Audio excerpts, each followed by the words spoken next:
Hi, everyone. I'm Gail Fischer, and I thought I would say thank you to Naomi for the invitation and to the Dedham Art Association before we get started.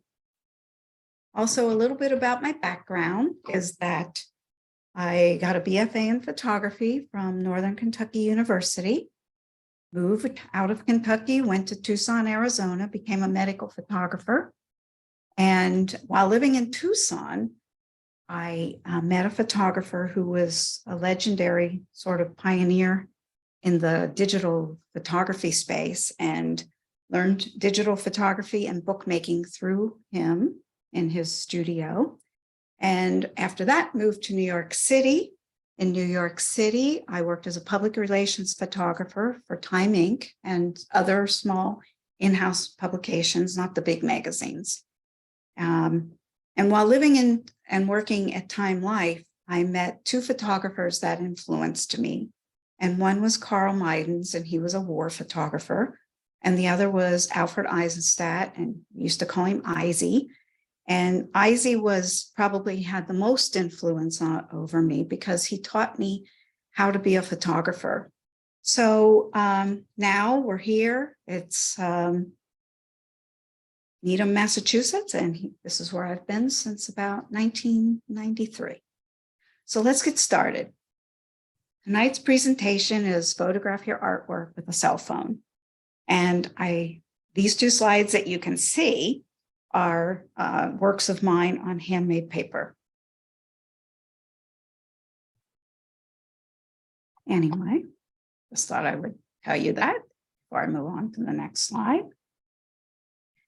And this is also a handmade paper piece of mine. Sorry, you can do work, large and small. And these are some of the things that we'll cover in tonight's PowerPoint. Where to take the pictures, how to hold the camera steady, lighting indoors and out, working with an easel, glass, danger, stay away from glass, lighting, setting up your camera, choosing an aspect ratio dependent upon the size of your artwork, lighting, backdrops, fabrics, avoiding shadows, distortions. We'll go through two editing programs, one that's in your camera and the other is called Snapseed. Organizing your pictures into folders, renaming them, which is important for submitting to an art show. Some photo tips, some images of plants, flowers, nature, and I've left you with some websites for further information if you need that. First of all, option number one is take your work outside in the shade. This is my friend Steve. He's a handmade paper artist. He shoots everything outside. And as you can see, this area that he works in is only about 3 feet wide. But his shadows are very dense and they have no light reflections coming in from the side or reflecting off of anything. It works really nicely. Everything he does is with his cell phone. And he also uses a black felt backdrop. He uses push pins if he runs out of duct tape. And he does use black paper sometimes. And sometimes he prefers to just lean his really big pieces up against his picnic table in the backyard, but he always uses the black felt as a backdrop. This is his piece that we shot that day at the entrance to his house. Now, he is a professional retoucher. So for him to just go through and snip, get rid of those little clear push pins is nothing, but he does prefer to not have to do any editing like this at all. And that's why he uses the duct tape. This is his studio, and this is option number 2. Especially if you have skylights, working under the skylight is a really nice way to work with bright light, flat light. And this is his station. These are his whole painting color palettes soaking in the water there. And he doesn't use this skylight at all to photograph his artwork because he never wants to dismantle this board and all his bins of paper pulp. So the second option or the third option is you can always hire a professional photographer and literally it will save your back. And then option number 4 is call your friends. But I only recommend this if you are doing this as a one-time thing. Like Mary was closing up her studio. Steve was holding some of her paintings. Her other friend, Mary, was using her phone and documenting all the work before she gave it away or sold it. And also just remember, they'll do it for you once or twice, but they're not going to do it for you more than that. I'm referring to your friends. So the time of day that Steve and I both find that works for us is really the noon to 2, but you can fudge that a bit, 11, 11:30, and on the other end, 3. And you really do not want any direct light coming into your house whatsoever. So what I do is I go around my house and I look for the best places that have flat, even lighting. And if I have to, I'll cover up my windows with white fabric because sometimes like in the summertime, the light reflects off the green foliage in the front of my house. And that green reflects on the walls in the room. So I put a white fabric. This is a backdrop from the studio, but you can use a sheet, or if you have any translucent paper that's that size of your window, that will work too. But beware, once you put something up, your animal will rip it down within probably 10 seconds. So just beware if you're going to tape up your cloth in front of your windows. Make sure you use a lot of tape. So before we get started with the actual taking of the photographs, there's something you really should do first, and that's go into your settings. It's either going to be under photos or camera. With an iPhone, I know exactly where it is. If you're a Galaxy person, I know a little bit about how to tell you how to find things on your phone. And you want to turn on the grid. The grid is really the most important setting that you want to start with, because when you go to line something up, if you don't have the grid on, how do you know how to keep it within the parallax so you don't get any distortion? So you line your piece up with the grid on either on the sides or top and bottom, whatever way it works for you when you look in the camera. The other thing is when you have camera capture, you usually have your camera set up at high efficiency because that's going to save you space on your hard drive and on your cloud. But I recommend that you switch that in the iPhone. It's under formats, and I believe it is under camera formats also in the Samsung products.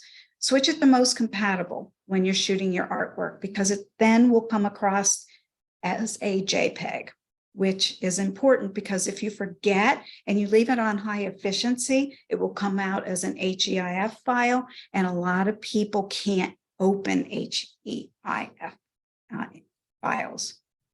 Also, before you get started, make sure you turn off the flash, turn off burst or live, and also turn off all the lights in your house when you're working, because any reflection anywhere is going to show up on the screen, especially if somebody's in the room next door with the TV on.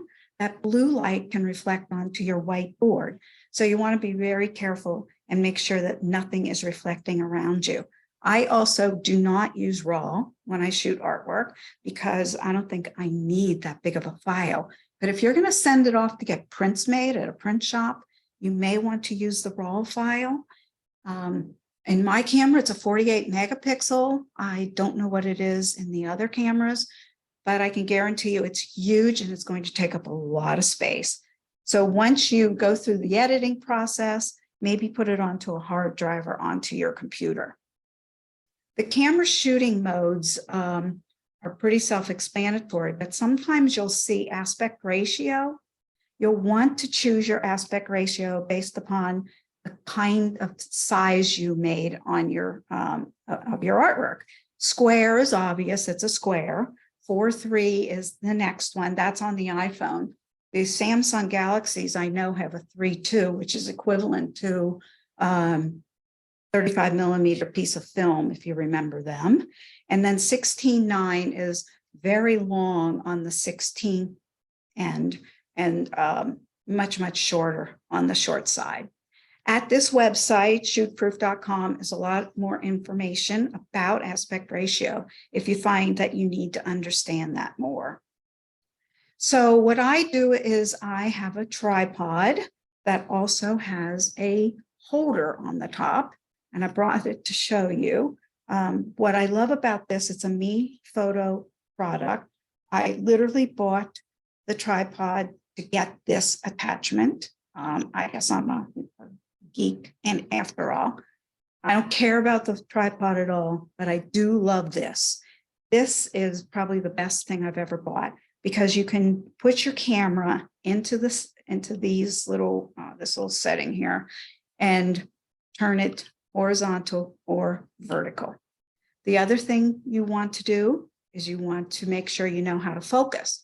You focus by just touching the little square right on your LCD screen.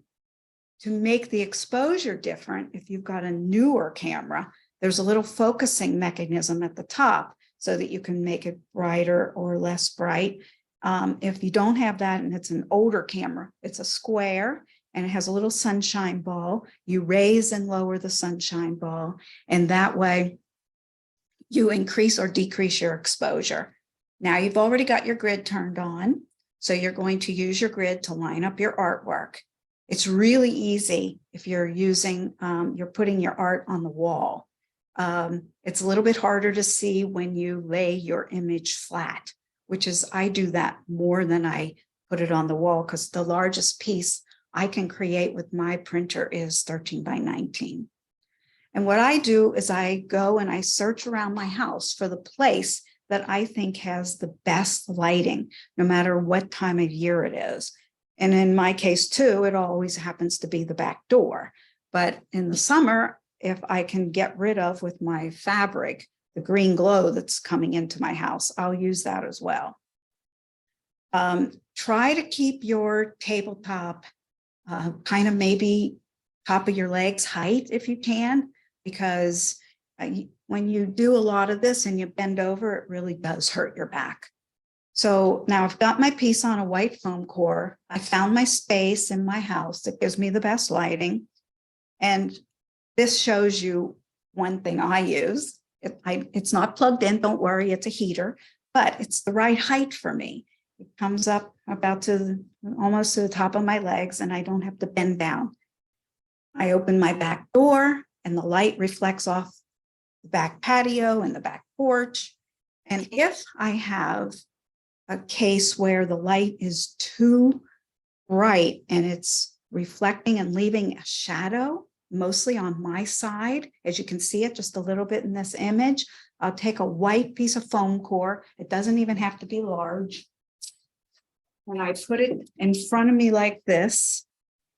Sometimes I put a string around it and hang it on my body and then tie it around my waist. And I will reflect off of this board back onto my artwork so that everything is completely consistently exposed. So that's my little trick of working in this house. These are some of my emulsion lifts that I have made and shot at my back door. And you can see, you can get a nice, clean image, and they're flatly lit and there's no shadows. And this technique is what I use to shoot my own artwork.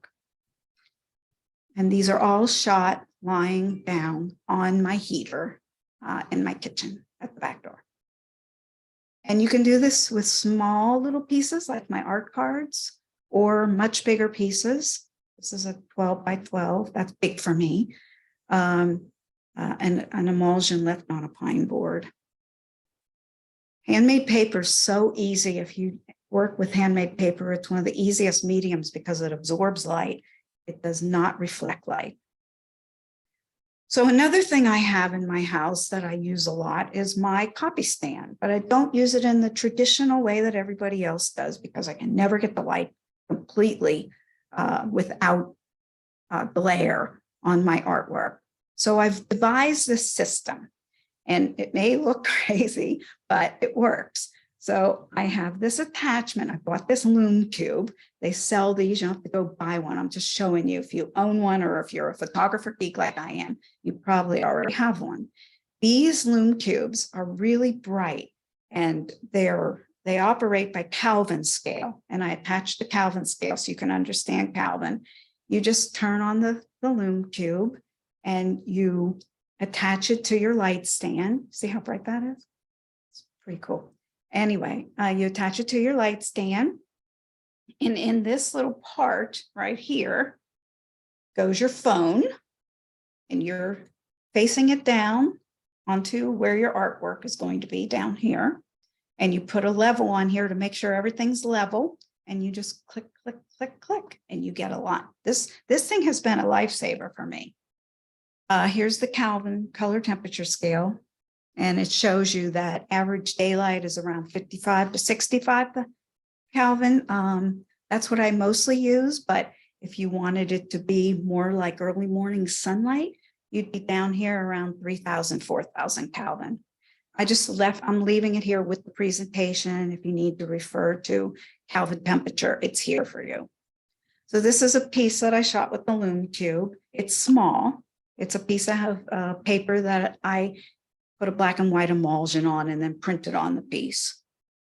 And this is a bigger piece. This is more like 10 by 10. It's a hand painted piece of mine with oil pastel. So I have a little bit of glitter because my oil pastels have iridescence in them. So that will give a little bit of a glow, but it works nicely with the lume cube. This is a painting by my friend Mary Spencer. I did not shoot this with the lume cube. I used available light, but because it was so big and it didn't fit on one of my foam core pieces, I found that these gradient sheets that you can buy on eBay are very handy. And if your pieces, this is 24 by 30, if your pieces aren't too big, you can use that as your backdrop. It just comes off the wall with a couple of pins and I just roll it down and it's on, set the board right on the table. I'm a real big fan, and I'm new to finding UV non-glare archival plexi, let me tell you. I love it, but I don't recommend you use it to shoot your artwork because I think you'll have trouble with it. But as far as it being on the walls in the gallery where this shot was taken, it's great. You can't even see any of the reflective gallery lights that were right up above, casting all those shadows. This is a good example on the right of why you don't want to photograph any of your artwork with any plexiglass or glass, because right behind me is the bookshelf in the other room where I was trying to shoot this. You can see almost every book when you enlarge this big. But I did find this app, and you might want to try it. It's called Google Photo Scan. I noticed that a lot of people are using it on small pieces. I personally hated it, but you know, it's free. You can download it and try it and see if you like it, and you don't have to take the glass off. This is how I usually work though. I have a piece, it's matted, it's framed, it's under glass. I just open it up and I take the glass out and hang it on the wall.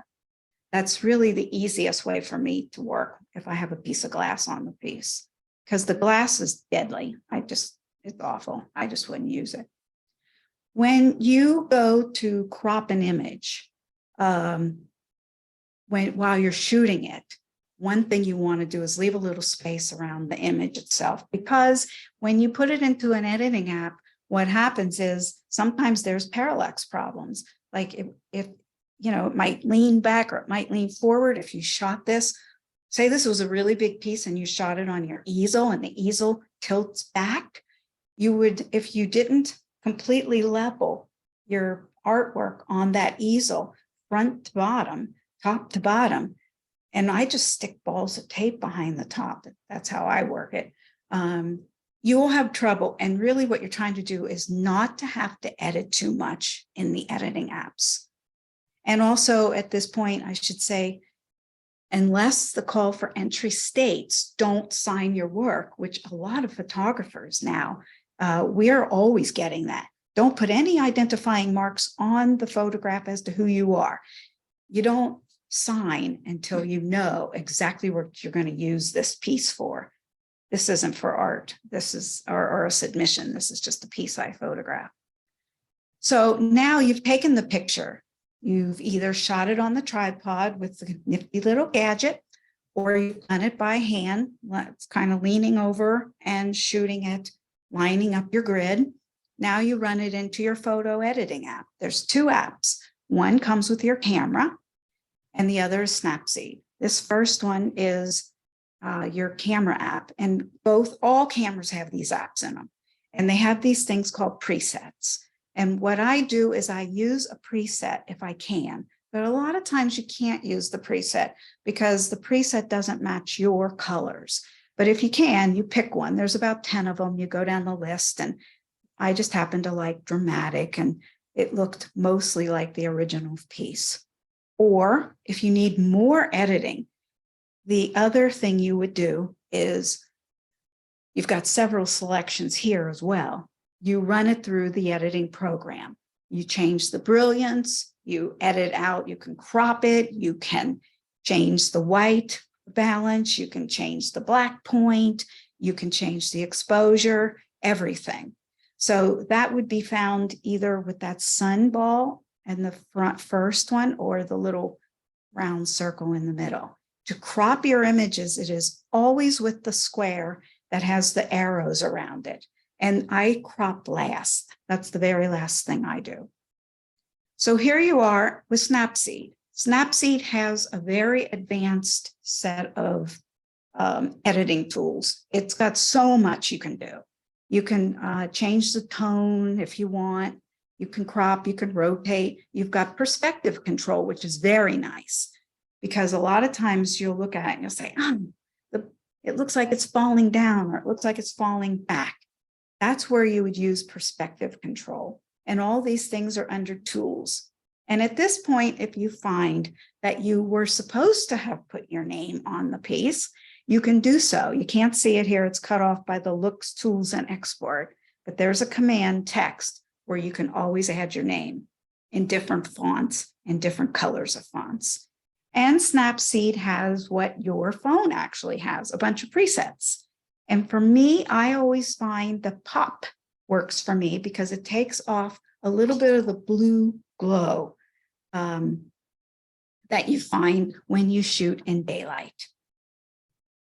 So that's what it looks like on your phone. It's a little green leaf.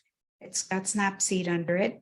And while I'm here, I may as well tell you the best way to organize any of your apps on your telephone is to put them into groupings. And all my photo editing apps are in one place on my desktop under photo editing. That's what I named it. And all you do is just move the app on top of another app, and you've created your own file that can then hold as many apps as you want that is for photo editing.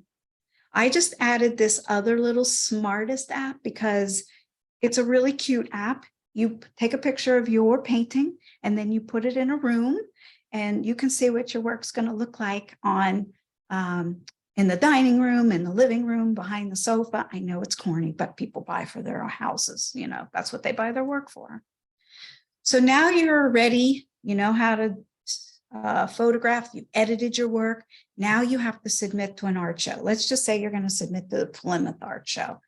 And the Plymouth says, in this particular show, your image cannot be bigger than 1,800 pixels on the longest side. And you're going, oh no, what am I going to do? I don't know how big my piece is. I just shot it with the phone. I don't know. Well, I can tell you it's probably, if it's not raw, it's about 3,000 dp pixels, and you need to lower the pixels to 1,800 at the maximum. So I have found a nifty little free app for that, and it is called Image Size. So you download Image Size. So now, so far you haven't spent any money unless you bought a Loom tube, you know, a Loom cube. This is it, Image Size. It's a little blue arrow inside a blue diamond, and this thing is the best. You import your photo. In the little white box above it, you put the amount of pixels that the Plymouth show is calling for. I just made this up, 1,800. You download it on that bottom arrow, and it appears as the very last photo in your photo album.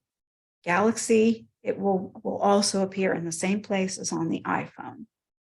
It's just a great, and it's free. But remember, it's free for a reason. And it's because they're going to start inundating you with so many ads, you're going to go crazy. So I find that I can do 2 pieces of artwork at a time. Then I get out of the app and I come back in and I do 2 more. And then that way I can get 2 pieces done at a time and I don't get the ads streaming at me. So now you've got another issue. You have to rename all your files. And you need to do that because there are a bunch of whole long numbers. And on the Android, I went over to Costco and I spent a long time playing with the Android cameras. And I found that if it was an older model, it was actually easier to find all the commands to do this, to change it. And it literally was on the older model. It was, I just clicked the photo in the gallery, 3 little buttons appeared. I pressed on those 3 little buttons. One of the commands was rename. And I deleted the 10-digit number that was there. And then I put in, I don't know, Niagara waterfalls, whatever it was. If it's a new Android, it's a little more complicated and you'll have to play around. But I believe that I went to details, edit, and choose the picture and then found the 3 dots. On the iPhone, way more complicated. I couldn't believe it. It's supposed to be the easy camera. It wasn't. You have to press on the button after you press on the picture, after you take it. At the bottom, there's a little square with an arrow that pops up. You have to save the file to the Save to Files, which is located on your hard drive. Choose a folder in the Documents tab and then rename it there. But no matter what, once you do it, you don't forget it because you'll say, oh, you can always write down the series of steps that it took to get there. I want you also to know that I've been taking some marketing courses and every single social media guru out there on YouTube is saying, name your image and get rid of those numbers for a reason. And that's because people then can find you. So I just wanted to switch gears a little bit. If there's any questions, you can always send me an email or I can, always answer them with a phone call, but send me an email because I have to research it if I don't know it exactly. So Naomi asked me if I could just talk a little bit about taking pictures. And, artists always go out and take their own pictures and they use the pictures for their paintings. So I just put together a few ideas on how I go about shooting out in public as anonymously as I can, because I don't like to be spotted, especially if I'm using my camera. A phone, it seems like today, nobody cares. So the main thing here is catching people doing things, action. So I'm kind of like a little spy. I creep up on the people with my phone or my camera, and I take as many shots as I can. I think right here with my cell phone, I probably turn back on burst, especially the one on the image on the left, because the kids were doing like a leapfroggy kind of thing. The one on the right was at the lake, and that was with a cell phone. And I just would take steps forward until I was practically on top of the people. So, but still trying to act like I wasn't taking their picture, because you never know when they're going to get angry. Sometimes I've had people really scream at me. I've had a gun put to my head. You have to be careful these days. So this is also action. This is with a camera on the left. This is my infrared. I shoot a lot of infrared these days. False color, completely strange. The stranger the color, the better for me. But this was used with a longer lens. This is a 50 millimeter, not the 35 like on the right. And I do the same thing. I get as close to the people as I possibly can without getting wet. That's my goal usually. Just don't get your camera wet, whether it's the phone or the camera. And that was the same with the girl in the steam bath down at the fountain. I got as close to those steaming cylinders as I could. And actually, she didn't mind that I was taking her picture, but I don't know where her parents were. But nobody said anything to me. On the left, on this particular image, I used a long lens, not a cell phone, and a camera in the fog up at Gloucester on the beach. And a cluster, if you're there in the summertime, you know that almost every single time you go, there's a huge cloud of fog. And then what's really cool is that the fog lifts and wow, all these people are there and they're really cool looking. And I try to do as many silhouettes with just little splotches of color. And I got lucky on that. I got the color. So the one on the right was at Crane Beach. I just happened to love the clouds that day. I'm a big cloud fan. And it sort of matched the beach. And this kid was doing kind of cartwheely kind of things. And I put the burst on. I did not use a long lens. It's a regular camera, the cell phone camera. And I got as close as I could get to her before she quit doing what she was doing. So, but I do recommend burst when you're using your phone at the beach, if you're trying to capture motion. So my next one is catching people in places that I want to catch them. And this is walking behind a person, waiting for her to get to a spot where I like the background that she's walking past, catching her and catching her in her walk with her dress flowing. And that was done with the camera with the long shutter speed. Next is the running blur. You do that by using your nifty little holder for the camera. You just put it up against the wall. This is down at Hall in those tunnels, and wait for somebody to pass, which there always is somebody passing you. I just threw this in to show you light painting. It's a fun thing to do. I do this at night most of the time with flashlights, blades, color gels. This is framing in nature. I'm really into color, especially in the fall. I like red maple. I frame either out of the bottom left or the bottom right. And I like to photograph trees and trees at sunset. I'm not interested in the ball setting. I'm only interested in the color of the sky and catching silhouettes. And I don't like people to know I'm taking their picture unless I have to tell them. In this case, I told her because I took about 100 pictures of her. And finally I said, I have to tell her that I've got all these pictures and I want to know what her name is. So if I have to contact her for a model release, I better talk to her. And she was like, oh, no problem. I just dyed my hair auburn. It matches the tree. And she was so totally into it. It was like, oh my God, why was I even nervous to ask her? Pretty skies are really cool.